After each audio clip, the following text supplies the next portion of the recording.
The room spun as he pressed the swollen bump between his brows. One quick squeeze, then a wet pop like stepping on a grape. Something warm streaked down his nose. He blinked, and the mirror fogged with his breath and panic.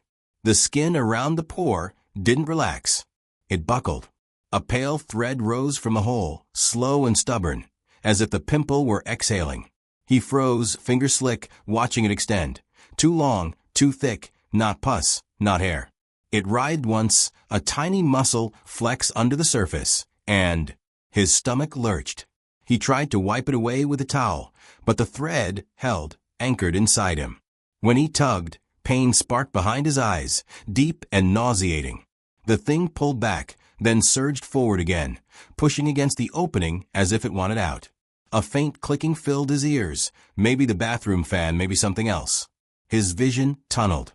In the mirror, the skin on his forehead rippled, a subtle wave traveling outward from the pore. And then he felt it, a second movement, deeper, crawling under bone toward his temple, alive. Cold air hit him the moment he burst through the sliding doors of Cedar Ridge Emergency. It smelled of antiseptic, wet umbrellas, and something metallic, like pennies warmed in a fist. Fluorescent lights buzzed overhead, bleaching every color into a sickly white. He clapped a hand over his forehead, but the pressure only made the crawling sensation sharper, as if the skin were stretched over a moving knot. "Sir, stop, don't touch it." A triage nurse in navy scrubs guided him to a chair. She peeled his fingers back with gloved hands. The towel he'd wrapped around his brow was damp and faintly pink. When she lifted the fabric, her eyes flicked once to the side, an involuntary flinch she tried to hide. A small round opening sat between his eyebrows, rimmed red and glossy. The skin around it was swollen, and beneath the swelling something shifted, not with his pulse, but with its own slow timing. He swallowed, throat tight. It came out, he said. The nurse snapped a thermometer under his tongue. 102.6, she read. Any nausea? Blurred vision? Neck stiffness? Yes. And I can feel it moving. A doctor appeared, Dr. Lena Patel, dark hair tucked beneath a cap, badge swinging as she walked. She studied his face without drama. How long since you squeezed it? 10 minutes. Maybe less. Any travel? Camping? New pets? Anything that bites? He shook his head, then winced as pain bloomed behind his eyes. The nurse rolled him into an exam bay, where monitors beeped in polite rhythms. A curtain whispered shut. The air was colder here, conditioned to keep people and pathogens separate. Dr. Patel leaned close, shining a penlight across the swelling. The beam revealed a faint, pale line beneath the skin, like a tendon that didn't belong. Ultrasound, she said. Now. Gel spread cool over his brow. The probe pressed down, and the screen filled with gray, grainy layers. Tissue. Fluid. Then a shape, elongated, segmented, impossibly clear. It jerked, a sudden twitch that made the nurse's breath catch. Dr. Patel didn't look away. She changed the angle. The shape rotated, as if responding to light. No, she said softly. It's not a cyst. His hands clenched the sheet. Is it in my skull? It's in the soft tissue, close to the frontal bone, she said. But the location is dangerous. There are veins here that communicate with deeper spaces. We're not waiting. She stepped out, and voices rose beyond the curtain. Procedure room. Yenti on call. Get lidocaine. Someone set a stainless tray down. Metal chimed like a warning bell. He tasted bio. The crawling sensation surged again, traveling upward, then stopping, as if whatever lived there had sensed the room change and decided to hide. On the monitor, his heartbeat climbed. The nurse taped IN4 to his arm. Dr. Patel returned, eyes sharp. We'll numb you, she said. Stay still, now. For days earlier, it had been nothing. A tiny bump at the center of his forehead, right where his safety glasses rested. He'd noticed it in the morning mirror, rubbed it once, and kept shaving. By lunch it stung when sweat ran into it. So he blamed the heat, the dust, the cheap hard hat strap. At the end of the day, he dabbed a little antiseptic and forgot. Day 2, the bump grew a hard rim. When he pressed it, the pain shot straight up behind his eyes, sharp enough to make him blink hard. He told himself it was a deep pimple, the kind that takes a week. He avoided looking at it too closely. He had a deadline, a car to finish, a phone buzzing with problems that felt more real than a dot of skin. That night he woke with a headache and a strange pressure between his brows, as if someone had set a coin under the skin. He stumbled to the bathroom and saw swelling, subtle, but there. The center looked pale, almost waxy. He ran hot water, leaned close, and convinced himself he saw a tiny white point. Relief flooded him. Pimples had endings. Endings meant control. Day 3, the headache stayed. Bright light made him squint. He caught himself rubbing his forehead while driving, like scratching an itch you can't reach. When he finally took off his gloves at dinner, his hands smelled faintly sweet and earthy from the shop. He pressed the bump again, harder this time. Nothing drained. The skin only tightened, and afterward the area throbbed in slow, steady pulses that didn't match his heartbeat. He considered urgent care. He even opened a search page and typed forehead bump hurts behind eyes. Then he closed it. Online always ended in tumors. He wasn't going to borrow panic from the internet. Day 4, he woke sweating. The swelling had spread outward, forming a raised oval that pushed his eyebrows apart. The skin looked shiny, stretched like plastic wrap. When he tilted his head down, he felt a dragging sensation, as if the weight of the swelling had its own gravity. He tried ice. He tried ibuprofen. He tried ignoring it while talking to coworkers, smiling carefully so no one would comment. In the afternoon, a brief tremor flickered under the surface, so slight he could have blamed muscle. But it happened again while he stood in line for coffee. A tiny shift, a crawling adjustment. His throat went dry. He laughed too loudly at a joke, bought his drink, and drove home fast. At the mirror that night, fear finally had a face. The center had softened, darker around the edges, and the pressure behind his eyes had become a deep, nauseating ache. He washed his hands, grabbed a tissue, and told himself one sentence that sounded like courage. Just pop it and sleep. He didn't know the skin was a door, and something knocked. Sitting on the gurney, he tried to keep his breathing quiet, as if calm could bargain with biology. The cold paper beneath him crackled every time he shifted. His fingers hovered near his forehead, then pulled back, obeying the nurse's warning like it was a spell. Don't touch it, as if touch might invite it out again. He stared at the ceiling tiles and counted the tiny holes in them. 1, 2, 3. Then the sensation moved and the numbers dissolved. It wasn't pain, exactly. It was awareness, a pressure that thought, a presence that made his skin feel borrowed. He imagined a small pocket under his forehead, warm and wet, and something curled inside it like a fist. Shame came first. The childish part of him wanted to say, "I'm sorry," to the nurse, to the doctor, to anyone who looked competent. Sorry for walking in like a horror story. Sorry for being the guy who tried to fix himself with a squeeze and a towel. Then pride tried to rescue him. Plenty of people popped pimples. Plenty of people ignored headaches. Life demanded it. You couldn't stop for every ache. He pictured the stack of bills on his kitchen counter, the half-finished job, the texts he hadn't answered. Normal problems. Safe problems. He wanted to go back to them more than he wanted to know what the ultrasound had shown. But the screen had burned into his mind, that segmented outline, that decisive twitch. It had moved with intention. A body inside his body. His stomach churned. He tasted iron and wondered if he was bleeding internally. He wondered if the thing had already slipped past the bone, threaded itself into someplace it couldn't be removed. He pictured his face in a week, swollen shut, eyes glassy, the skin splitting. He pictured himself trying to explain it to his mother on the phone, and the thought made his chest tighten until he couldn't inhale. Dr. Patel returned and asked him to confirm his name and date of birth. He answered automatically, but the ritual felt absurd. His identity didn't matter to whatever was under his skin. "What happens if you don't get it all?" he asked, voice breaking on the last word. "We will," she said, and he clung to the certainty like a railing. He nodded, but inside, fear kept doing math. 10 minutes ago, it was a thread. What would it be in an hour? He felt his heartbeat in his teeth. He felt sweat gather at his hairline, sliding toward the swollen center, and he imagined feeding it. He closed his eyes and tried to remember the last time he felt safe in his own body. The memory wouldn't come. Only the image of his fingers on the bump, the pop, the impossible movement, and the realization that some warnings arrive quietly, and you only recognize them after you've opened the door.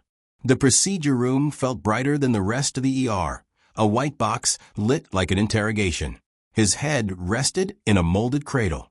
Blue drapes framed his face, leaving only his forehead exposed, a small island of swollen skin under a surgical lamp. The air smelled of chlorhexidine and cold metal. A clock ticked somewhere unseen. Someone clipped a pulse ox to his finger. Someone else steadied his jaw when his teeth began to chatter. Local anesthetic, Dr. Patel said. You'll feel pressure, not pain. The needle pinched. Then a spreading numbness crept across his brow, heavy and strange, like his skin had become someone else's property. The nurse swabbed the area in widening circles until the world around his nose blurred with antiseptic shine. Scalpel, Dr. Patel said. He couldn't see the blade, but he felt the first cut as a firm drag. A soft sound followed, wet, reluctant. The swelling relaxed and warm fluid seeped out, thick and cloudy, carrying a sour odor that made his stomach twist. Gauze dabbed, lifted, dabbed again. Hold suction, the nurse murmured. Dr. Patel leaned closer. Her voice lowered. I see a capsule. A tool clicked. Pressure deepened, aimed inward, and then something resisted. Not tissue resistance, something elastic, alive. He felt it tug back, as if the inside of his forehead had grabbed the instrument and refused to let go. Okay, Dr. Patel said, measured. We're going to extract. Forceps pinched. His neck muscles tensed despite the numbing. For 1 second there was a stalemate, a quiet contest beneath the skin. Then the thing gave. A pale, segmented body slid into view, glossy with fluid. It emerged in slow increments, contracting and extending, like a tiny lung breathing. The nurse inhaled sharply. The room went still except for the monitor's steady chirp. It was not pus. It was not a worm from a nightmare. It was a larva, thick, tapered, ringed with dark bands, bristled with microscopic hooks that caught the light. As it cleared the incision, it curled against the forceps, flexing as if offended by air. Dr. Patel dropped it into a specimen cup. It hit plastic with a dull tap and continued to writhe, pressing its blunt head against the lid. Oh my God, the nurse whispered, forgetting professionalism for a beat. Dr. Patel didn't celebrate. She peered back into the wound with a small light. Wait, she said. There's more. The suction resumed. Another shape shifted under the numb skin, smaller, deeper, retreating. He felt a sudden pressure behind his eyes, then a release, like a knot untying. Dr. Patel drew out a second, younger larva, half the size, still translucent, still moving. 2. His throat tightened. They were growing, he managed. Yes, Dr. Patel said. And they were close to vessels we do not play with. She irrigated the cavity until clear saline ran bright. When she finally stitched the incision, he lay trembling, staring at the cup on the tray, watching the impossible proof twist in silence. They kept him overnight, partly for observation, partly because no one wanted him driving home with a stitched forehead and a story that sounded like delirium. Antibiotics dripped through the floor in slow, patient pulses. Steroids followed, meant to calm swelling near the veins that worried Dr. Patel. Every few hours, a nurse shone a light into his eyes and asked him to follow a finger. Each time he obeyed, grateful for the simplicity of instructions that still made sense.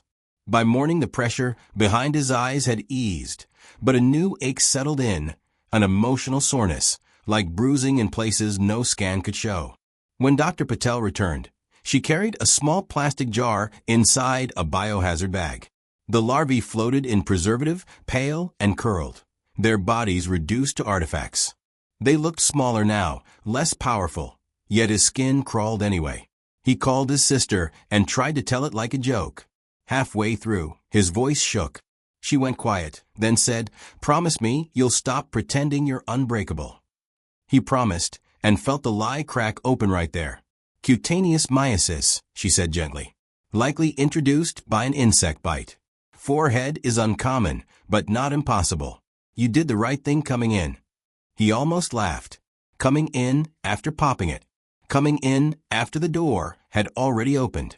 The incision healed quickly, a neat line hidden in the crease between his brows. The fear didn't. At home, he caught himself checking the mirror under different lights, tilting his head, studying pores like they were traps. A normal itch could derail his whole day. A stray mosquito in the bedroom sounded like a threat. Sleep became a negotiation. Some nights he woke convinced he felt movement again, hand flying to his forehead, heart punching his ribs. He would sit on the edge of the bed and wait for reality to reassemble. Other nights he dreamed of forceps and bright lamps and that slow, offended writhing. Work asked for him back. He returned, but he wore a cap low and kept repellent in his truck. Co-workers teased him about vanity when they noticed the small scar. He let them. The truth was too intimate, too raw, too strange. A week later, the lab confirmed the species, botfly, a traveler's parasite that sometimes hitchhikes on other insects.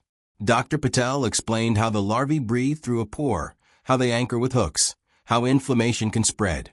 He listened, chilled by the casual precision.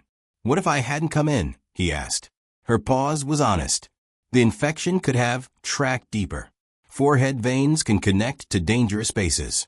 Best case, severe scarring. Worst case, cavernous sinus thrombosis. Stroke. Death. After she left, he sat alone at his kitchen table, fingertips resting on the scar. It was small, almost nothing. Yet it had rearranged his idea of safety. His body was not a sealed system. It was a landscape, alive, vulnerable, and apparently habitable. Weeks later, the scar faded from angry pink to a thin, pale seam. Life tried to return to its usual tempo. Coffee in the morning. Traffic. Small complaints. A calendar full of later. But the lesson kept surfacing in quiet moments, the way a splinter reminds you it exists when you forget to be careful. He realized how easily the mind edits danger. A bump becomes just a pimple. A headache becomes stress. A fever becomes something going around. We do it because we have to function. We do it because fear is expensive and denial is free. But the body is not subtle forever. It whispers first, an itch that doesn't behave, a swelling that feels wrong, a pain that spreads instead of shrinking.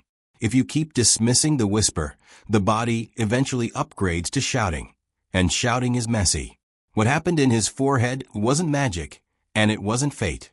It was biology meeting opportunity. A bite. An egg. A warm pocket of skin.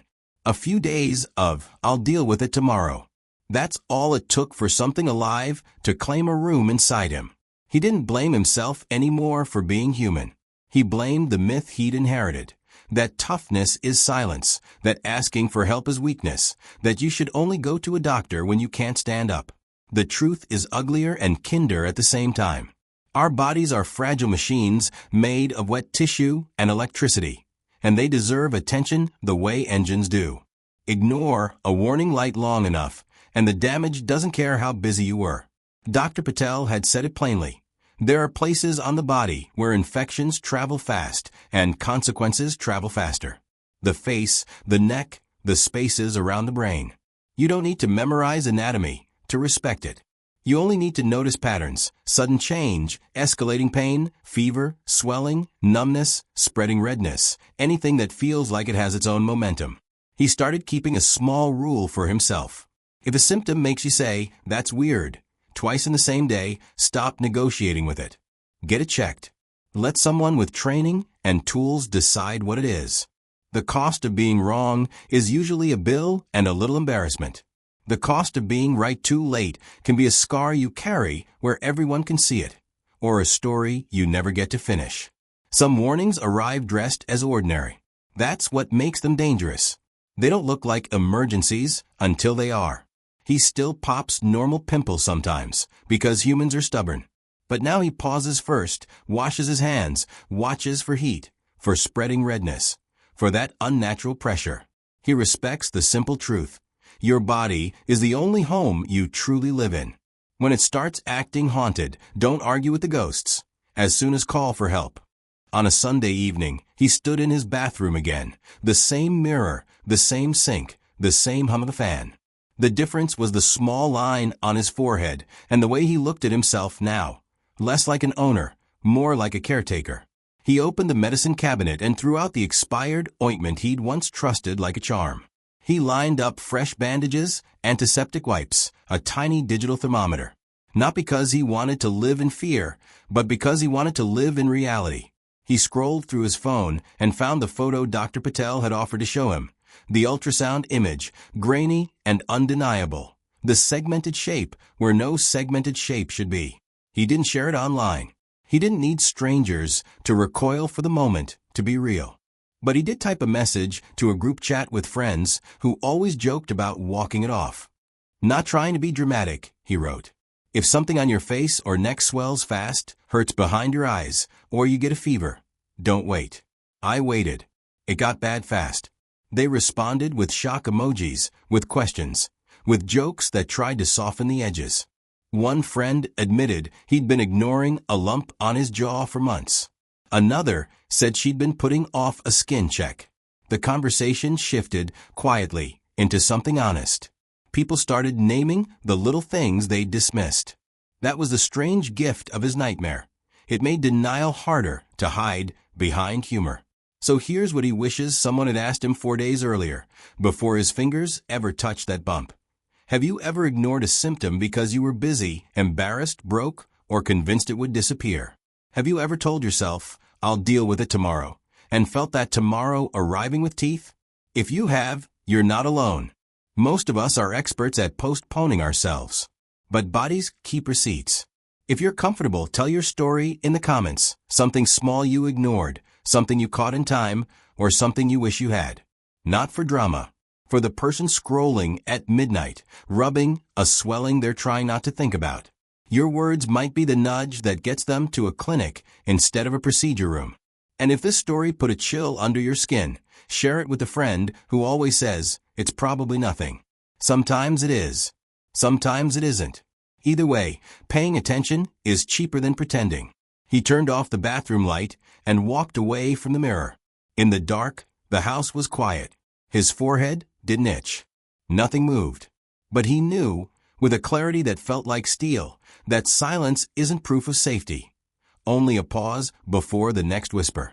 And this time, he promised himself, he would listen on day one.